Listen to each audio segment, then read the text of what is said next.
Vorthak pressed his scaled palm against the cold metal wall, feeling the vibrations of the human ship's engines beneath his claws.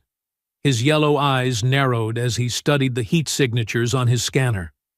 One human, female, cornered in the cargo bay like a rat in a trap.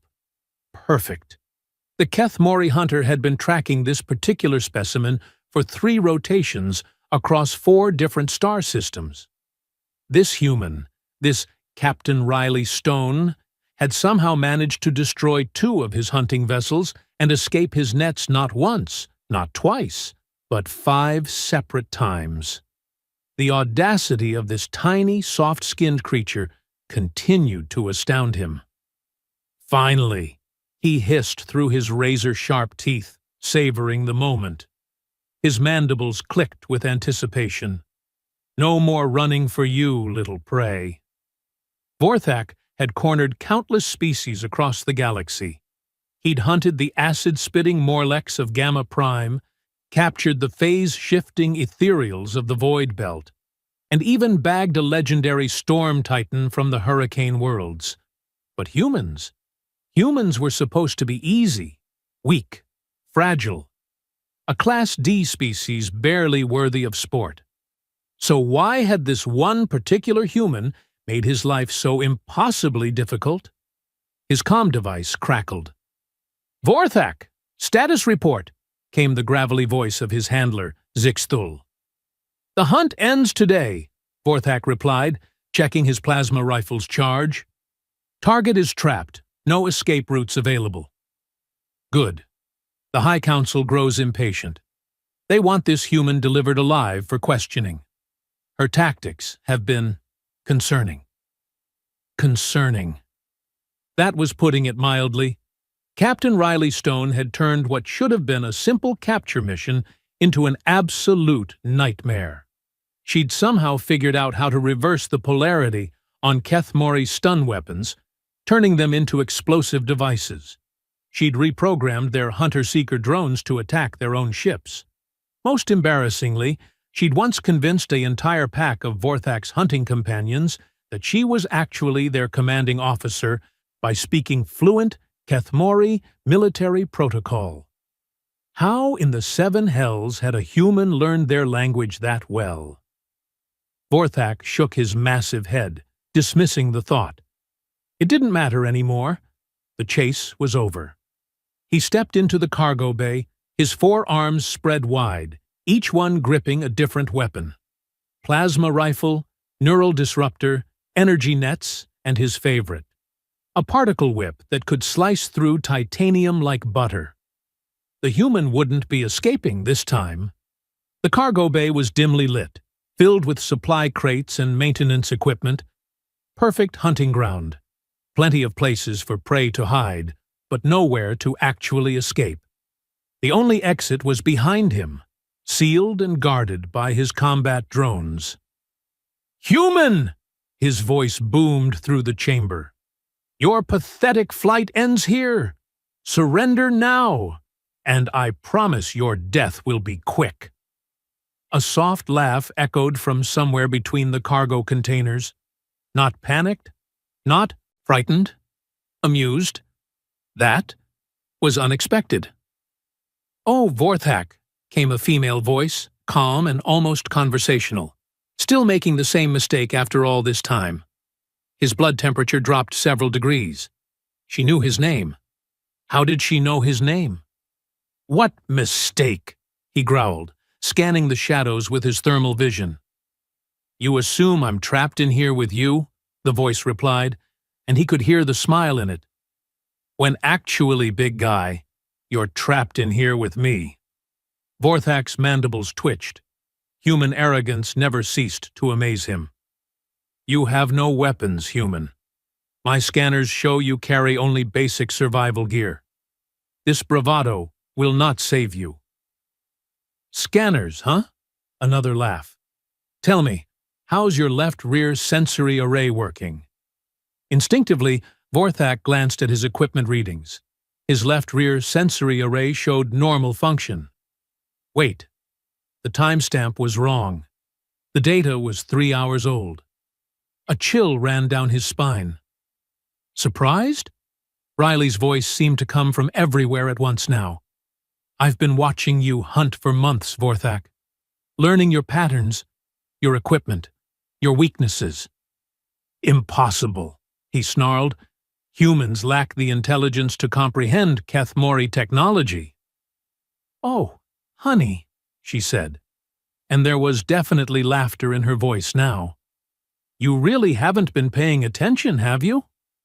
The cargo bay lights suddenly flicked off, plunging them into darkness. Vorthak immediately switched to infrared vision, but saw nothing. No heat signature, no trace of the human. His hunter instincts screamed danger. Looking for me? Riley's voice came from directly behind him. Vorthak spun, firing his plasma rifle in a wide arc. The energy bolts lit up the chamber in brilliant blue flashes, but struck only empty air and cargo containers. Too slow, she called from somewhere above him now. He looked up just in time to see a small device drop from the ceiling.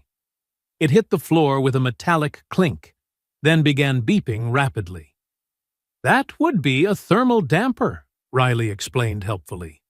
Borrowed the tech from your own ship's stealth systems. Amazing what you can accomplish when you actually read the manual. The device exploded in a flash of ice-cold energy. Vorthak's thermal vision instantly went haywire, flooded with false readings and temperature spikes. Now he was truly blind. You're probably wondering how a primitive human managed to reverse-engineer your technology, Riley continued, her voice echoing around the chamber like a ghost.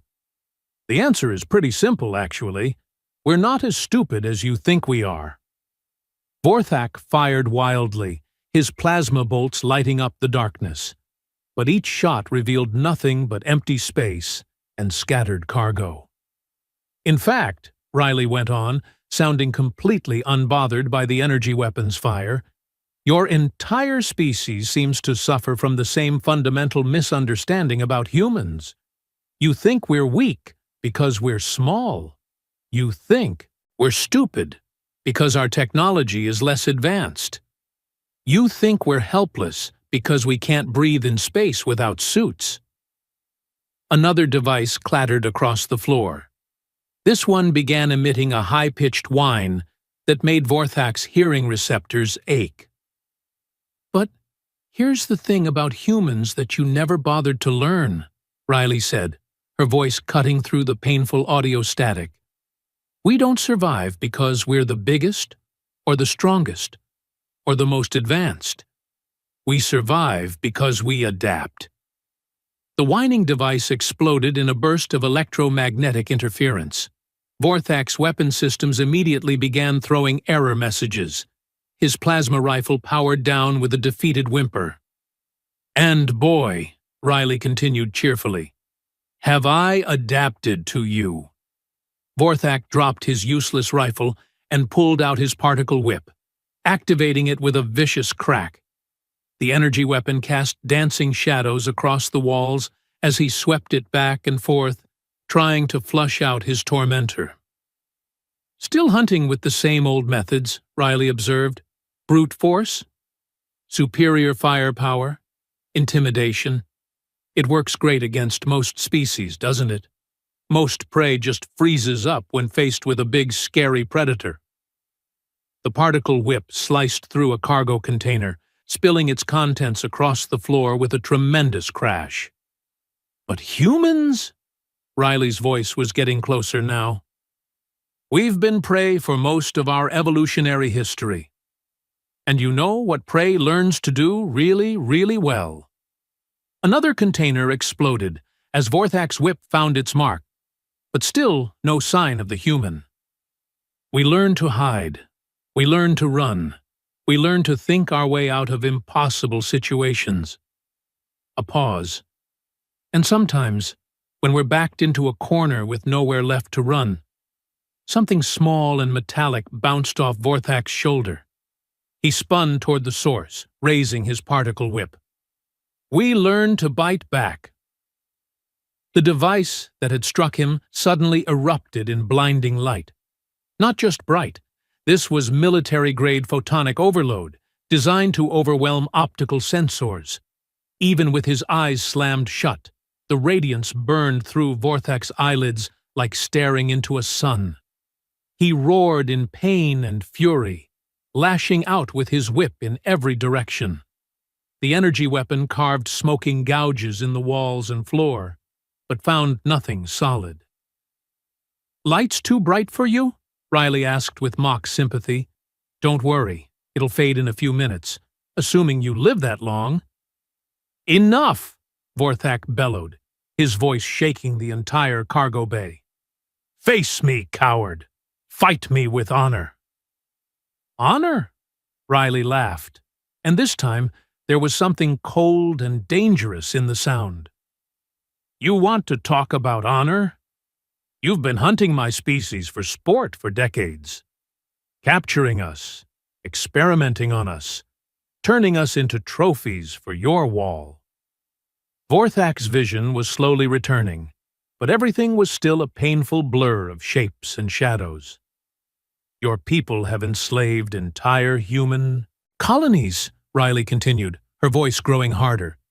"You've wiped out families, destroyed worlds, treated us like animals to be caged and studied." "We are the superior species," Vorthak snarled, swinging his whip at random targets. "It is the natural order." "Superior?" Riley's laughter was genuinely incredulous now. "Vorthak, you magnificent idiot! I've been leading you around by the nose for months, using nothing but scrap metal and basic chemistry. I turned your own equipment against you with technology my species mastered centuries ago. I've made you look like a complete amateur in front of your own people." The stinging truth of her words hit harder than any weapon could have. "And now," Riley said, her voice suddenly very close, "you're about to learn why humans have a saying about cornered animals." Vorthak spun toward the sound, his vision finally clearing enough to make out shapes in the darkness. There she was, a small figure, barely reaching his chest, standing just a few meters away. No weapons visible, no armor, just a human female in a simple flight suit, hands casually at her sides. She was smiling. "One more step," Riley Stone said pleasantly, "and you're mine." Vorthak stared at her in complete bewilderment. This tiny creature, this fragile mammal that he could crush with one hand, was threatening him? The absurdity of it would have made him laugh, if not for the growing realization that something was very, very wrong with this entire situation. "You're bluffing," he said, but even he could hear the uncertainty in his own voice. Riley's smile widened. "Am I?" She raised her right hand, revealing a small device about the size of her palm. It looked completely innocuous, just a simple metal cylinder with a few blinking lights. "Do you know what this is, Vorthak?" He studied the device, running it through his mental catalog of human technology. It didn't match any known human weapons or tools. Some kind of communicator, he guessed. "Close," Riley said. "It's a detonator." Vorthak's blood ran cold. "Detonator for what?" Instead of answering, Riley gestured around the cargo bay with her free hand. "You know, for someone who's supposed to be a master hunter, you really don't pay much attention to your environment." For the first time since entering the chamber, Vorthak actually looked at his surroundings. Really looked. The cargo containers he'd been carelessly destroying with his energy weapons, they weren't filled with supplies and equipment like he'd assumed. They were filled with strange, crystalline formations that glowed with an eerie inner light. His enhanced vision suddenly identified the substance, and his 4 hearts nearly stopped beating. "Trilithium crystals," he whispered in horror. "Enough to blow this entire section of space into subatomic particles," Riley confirmed cheerfully. I've been moving them into position for the past 3 hours, while you were busy tracking false heat signatures through the ship. Vorthak stared at the glowing crystals surrounding them. Trilithium was one of the most unstable explosive compounds in the galaxy. Even a tiny fragment could level a building. There had to be tons of it packed into these containers. "You're insane," he breathed. "If you detonate that, we'll both die." Riley shrugged. "Yeah, probably. But here's the thing, Vorthak. You've been hunting my people for so long that you've forgotten something important about us." "What?" Her smile never wavered. "When you back a human into a corner, when you threaten everything they care about, when you give them no choice between surrender and death." She held up the detonator, her thumb hovering over the activation switch. "We tend to choose, take the bastard with us." Vorthak found himself taking an involuntary step backward. This was impossible. Prey animals didn't behave this way. They were supposed to run, or freeze, or beg for mercy. They weren't supposed to smile and threaten mutual destruction. "You're bluffing," he said again, but with even less conviction than before. "Maybe," Riley admitted. "Or maybe I'm the kind of crazy human who steals a cargo ship full of military-grade explosives just to turn the tables on an alien hunter who's been making her life difficult." She tilted her head, studying his face with obvious amusement. "Tell me, Vorthak, are you feeling lucky?" The Keth Mori hunter, veteran of 1,000 successful captures, master of the Galactic hunting guilds, found himself in a position he'd never experienced before in his long life. He was terrified. Not just of death. Death was a risk he'd accepted long ago when he chose the hunter's path. He was terrified of the realization that everything he thought he knew about humans was wrong. They weren't weak prey animals to be easily captured and caged. They were something far more dangerous. They were survivors willing to do absolutely anything to stay free. "What do you want?" he asked, hating how small his voice sounded. Riley's smile became positively radiant. "Oh, now that's a much better question. I want a lot of things, actually. I want you to stop hunting my people. I want safe passage out of this system. I want your ship's navigation data so I can warn other human colonies about your hunting routes." She paused, tapping the detonator thoughtfully against her chin. "But mostly, I want you to carry a message back to your High Council." "What message?" "Tell them the hunt is over," Riley said, her voice suddenly deadly serious. "Tell them that if they want to keep treating humans like animals, they need to remember that some animals bite back. And tell them that the next hunter who comes looking for sport in human space might find that the game has rules they never learned to play." Vorthak stared at her, his mind racing through his options. He could try to rush her, but if she really did have a detonator for those trilithium crystals, they'd both be vaporized before he took 2 steps. He could try to call for backup, but his communications were still scrambled from her electromagnetic pulse device. Or he could listen to what this impossible human was offering. "If I agree to your terms," he said carefully, "you'll let me leave." "I'll let you live," Riley corrected. "Your ship, your weapons, your hunting gear, those stay here. You can take a life pod back to Keth Mori space and deliver my message. Consider it a professional courtesy." The humiliation of returning home empty-handed, stripped of his equipment, defeated by a single human, would destroy his reputation forever. But the alternative was death, and dead hunters delivered no messages at all. "You have a deal," he said through gritted teeth. Riley's smile returned. "Smart choice. I was really hoping you'd say that." "Why?" "Because if you'd chosen to rush me instead, I would have had to explain to you that this isn't actually a detonator," she said, waggling the device playfully. "It's just an old communicator with some blinking lights glued on." Vorthak's mandibles fell open in shock. "What?" "The trilithium crystals are real, though," Riley added, "but they're perfectly stable as long as nobody shoots them with a plasma rifle or cuts them with a particle whip. Which, by the way, you came dangerously close to doing several times." She tucked the fake detonator into her belt and pulled out an actual weapon. A simple, human-made projectile pistol that probably couldn't penetrate his hide at this range.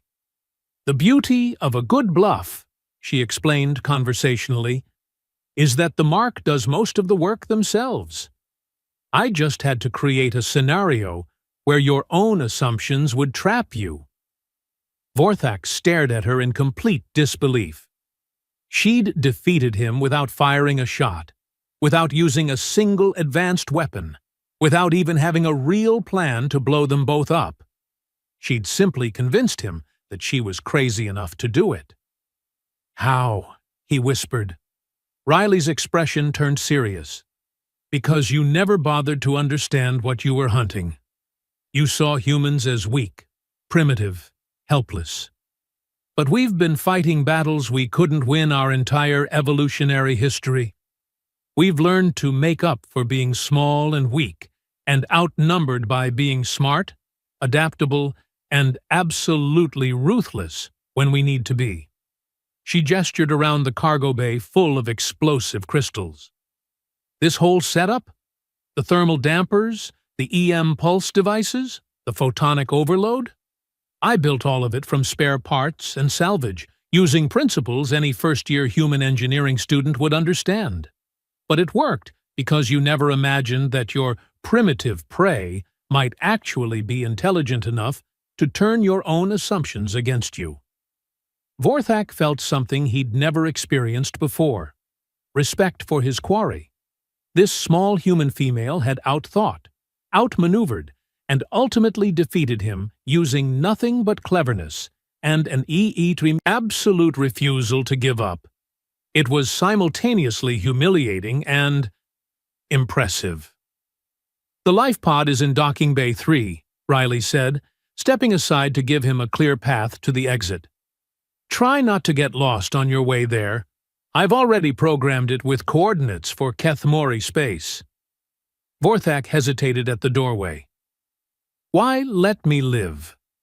Your people would call this justice, a hunter becoming the hunted." Riley considered the question seriously. "Because someone needs to warn your people that the easy prey they've been picking on for decades is about to start hunting back. And because killing you wouldn't bring back all the humans your people have captured and killed."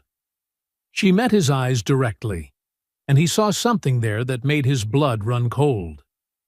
"But mostly because I want your High Council to know exactly what happened here today. I want them to know that a single human, with no advanced weapons and no backup, defeated one of their best hunters using nothing but her brain and some spare parts." Riley's smile returned, but this time there was something predatory about it. "I want them to be afraid." 3 standard rotations later, High Commander Thexvar of the Kethmori Hunting Council received the most humiliating report in the organization's 1,000-year history. Vorthak, stripped of rank and equipment, stood before the assembled council members like a molting lizard, pathetic, exposed, and utterly defeated. "Let me understand this correctly," Thexvar said, his voice dripping with disdain. "You, a master hunter with over 200 confirmed captures, were bested by a single human female using spare parts?" "Yes, High Commander," Vorthak replied, his voice barely above a whisper. "And she demanded that you deliver a message threatening our entire hunting operation?" "She did." Council member Zix Thul leaned forward, his bioluminescent scales flashing angry crimson. "This is preposterous. Humans are Class D prey. They barely qualify as sentient.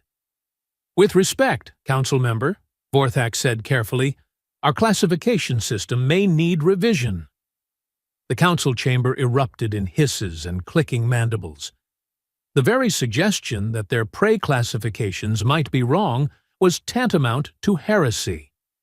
Silence! Thexvar's roar echoed through the chamber. You dare question millennia of proven science because one lucky human caught you off guard? Vorthak straightened his spine, finding his voice. It wasn't luck, High Commander. She had been studying us for months. She knew our equipment, our tactics, our weaknesses. She played me like a hatchling with its first hunt. Impossible, snarled Council Member Krextool. Human brains lack the neural complexity for such planning. Then explain how she reverse-engineered our stealth technology using primitive tools, Vorthak shot back. Explain how she spoke fluent Kethmori military protocol. Explain how she anticipated every move I made. The council fell, silent. These were uncomfortable questions with no easy answers. Thexvar's comm unit chimed softly. He glanced at it. Then his expression changed from annoyed to concerned. We're receiving multiple reports from hunting parties across human space. Sector 7 reports 3 ships destroyed by impossible human tactics. Sector 12 lost an entire pack to what they describe as coordinated human resistance. Sector 9... He paused, reading the display with growing alarm. Sector 9 reports that humans are actively hunting our scouts. The chamber fell deathly quiet. In the entire history of the Kethmori hunting guilds, prey had never turned predator. This is clearly coordinated, Thexvar continued, his voice tight with tension. The human designated Captain Riley Stone appears to have shared her methods with other human military leaders. They're adapting her tactics across multiple systems. Zixthul's scales flashed from crimson to deep purple, the color of fear. How many ships have we lost? 17 confirmed destroyed, 23 missing and presumed captured, and the numbers are climbing daily. Council Member Vrexnal, eldest of the assembled hunters, spoke for the first time. His ancient voice carried the weight of centuries. In my 700 years of hunting, I have seen many species fight back. The Morleks poisoned our water supplies. The Storm Titans used weather manipulation. The Ethereals tried phase shifting. He paused, his milky white eyes focusing on some distant memory. But never have I seen prey that learned to think like predators. What do you suggest, Elder? Thexvar asked respectfully. I suggest we stop treating this like a hunting problem and start treating it like a war. The word war hung in the air like a toxic cloud. The Kethmori were hunters, not warriors. They specialized in capturing isolated prey, not fighting organized resistance. Surely you're not suggesting we abandon human space entirely, Krextool protested.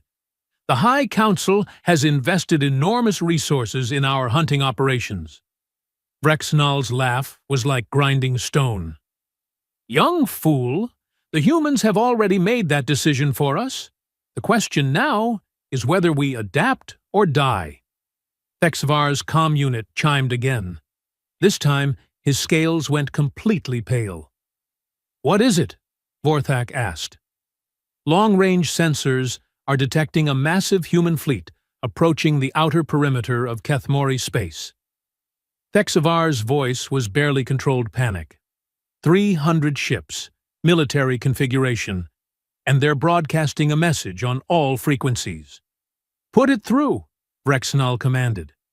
The chamber's main display activated, showing the face of a human female, but not Captain Riley Stone. This was someone else entirely. Older, with short gray hair and eyes like chips of ice. Her uniform bore markings that even the Kethmori recognized. Admiral of the Fleet. "I am Admiral Marcus Webb, of the United Earth Defense Force," the human said, her voice carrying the calm authority of someone accustomed to being obeyed. "I am addressing the leadership of the Kethmori Hunting Council." The council members exchanged nervous glances. How did humans even know about the council's existence, let alone their location? "For the past 50 years, Admiral Webb continued, your people have treated human space as your personal hunting preserve. You've captured our citizens, destroyed our colonies, and treated us as nothing more than animals for your entertainment." Her expression never changed, but something cold and dangerous flickered in her eyes. "That ends now." Thexvar found his voice. "Computer, open return channel." "Admiral Webb," he said, trying to project confidence he didn't feel. "I am High Commander Thexvar. Perhaps we can reach some accommodation." "No," Webb interrupted. "There will be no accommodation, no negotiation, no compromise. You had your chance for diplomacy when Captain Stone offered to let your hunter return home with a warning." The display shifted to show tactical readouts of the approaching human fleet. The numbers were staggering. "Instead, your response was to increase hunting activities in human space," Webb continued. "You interpreted mercy as weakness. That was your mistake." Krextool stepped forward aggressively. "Human! You dare threaten the Kethmori in our own territory? We have hunted and conquered 1,000 worlds." Admiral Webb's smile was thin and utterly without warmth. "Yes, we know. We've spent the last 3 months studying your tactics, your technology, your hunting grounds. We've interviewed every human survivor of your captures. We've analyzed every piece of wreckage from your attacks." The display changed again, showing detailed schematics of Kethmori ships, weapons, and equipment. "We know your strengths. More importantly, we know your weaknesses, and we've designed very specific countermeasures for both." Vorthak stepped closer to the display, studying the human fleet formation. Something about it nagged at him. "Those aren't standard human military vessels?" he said suddenly. Admiral Webb nodded approvingly. "Very observant. No, they're not. After Captain Stone's encounter with your hunter, we realized that fighting you with conventional tactics would be like fighting fire with fire. Inefficient." The display zoomed in on individual ships. They were sleek, predatory-looking vessels that seemed to incorporate design elements from multiple species. "So we built these instead. Stealth ships using modified Kethmori technology. Weapons systems based on your own hunting gear, but scaled up for fleet combat. Sensor arrays that can track your ships through hyperspace." Webb's smile widened slightly. "We learned from the best predators in the galaxy. Now we're going to show you what happens when prey evolves." Elder Vrexnel wheezed what might have been laughter. "Magnificent. Absolutely magnificent. They're not just fighting back.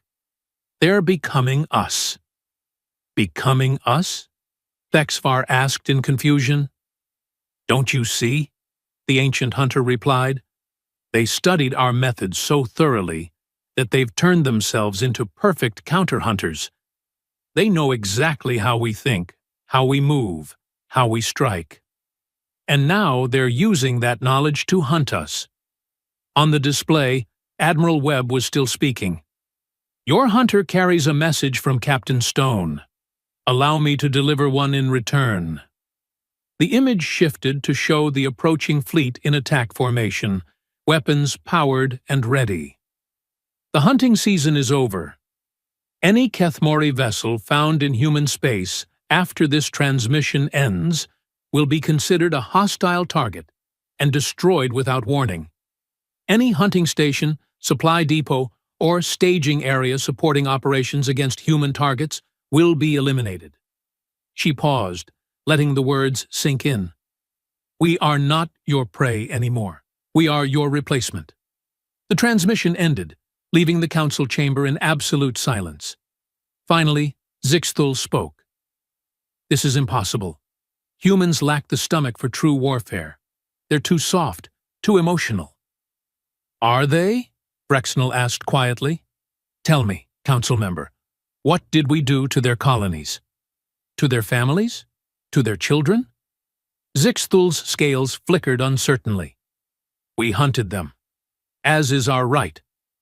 And now they're hunting us back, with the same ruthless efficiency we showed them.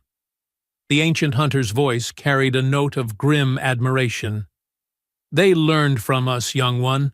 Every technique, every trick, every advantage we used against them. And now, they're going to use it all against us. Thexvar slumped in his command chair.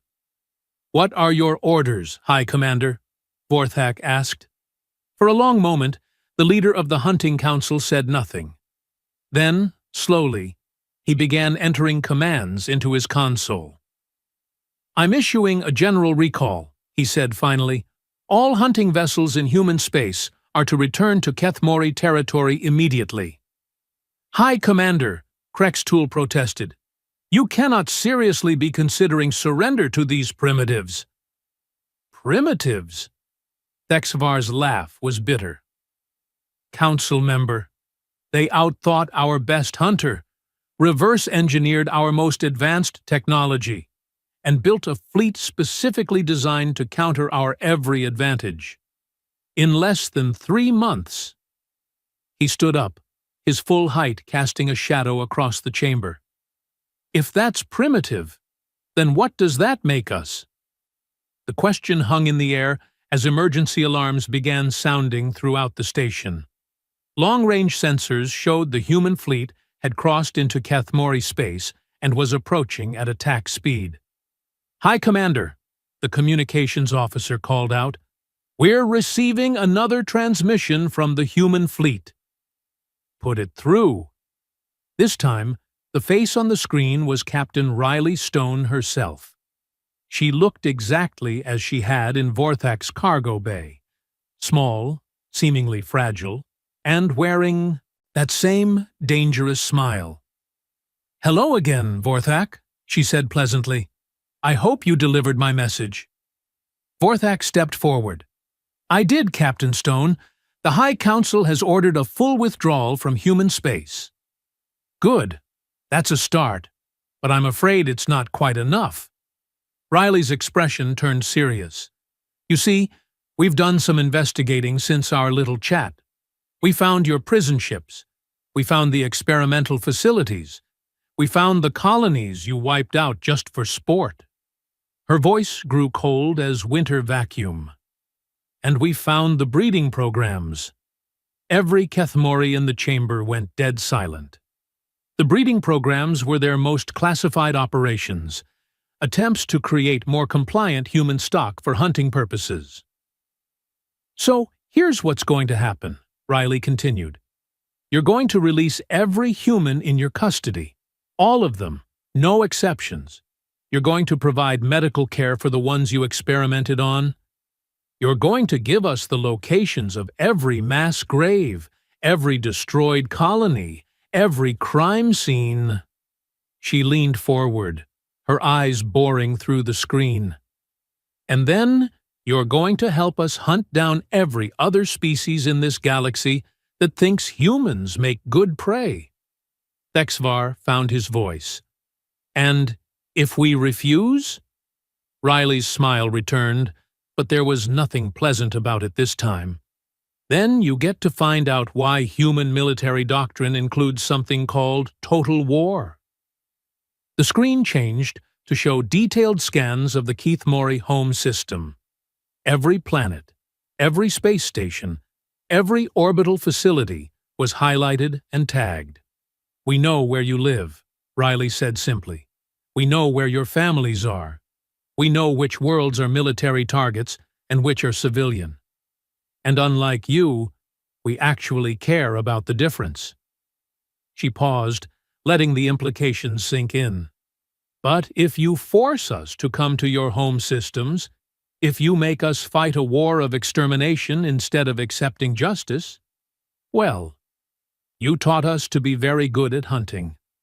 I wonder how good we'd be at it on an industrial scale. Elder Vrexnel spoke up. What guarantees do we have that you'll honor any agreement we make? The same guarantee you gave all the species you hunted, Riley replied. Our word. The difference is, humans actually keep theirs. Thexavar looked around the chamber at his fellow council members. He saw fear, anger, and slowly dawning realization. The age of Kethmori dominance was over.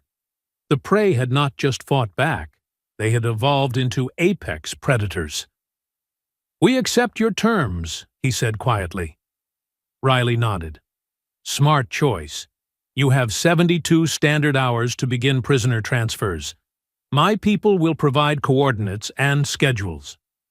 The transmission began to fade, then sharpened again, as Riley added one final thought. Oh, and Vorthak? Thank you. For what? He asked, genuinely confused. For teaching me that the most dangerous thing in the galaxy isn't the biggest predator or the most advanced technology. Riley's smile was genuinely warm now. It's an intelligent species that refuses to stay prey. The screen went dark.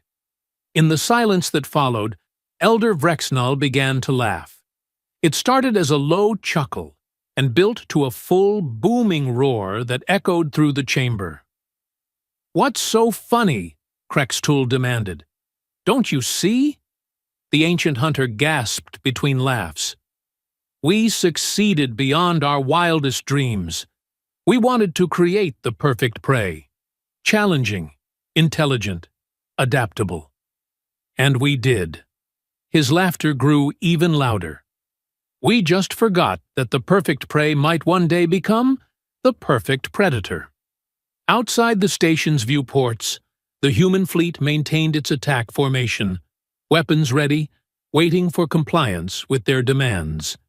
300 ships carrying the message that the galaxy's power structure had fundamentally changed. The hunters had become the hunted.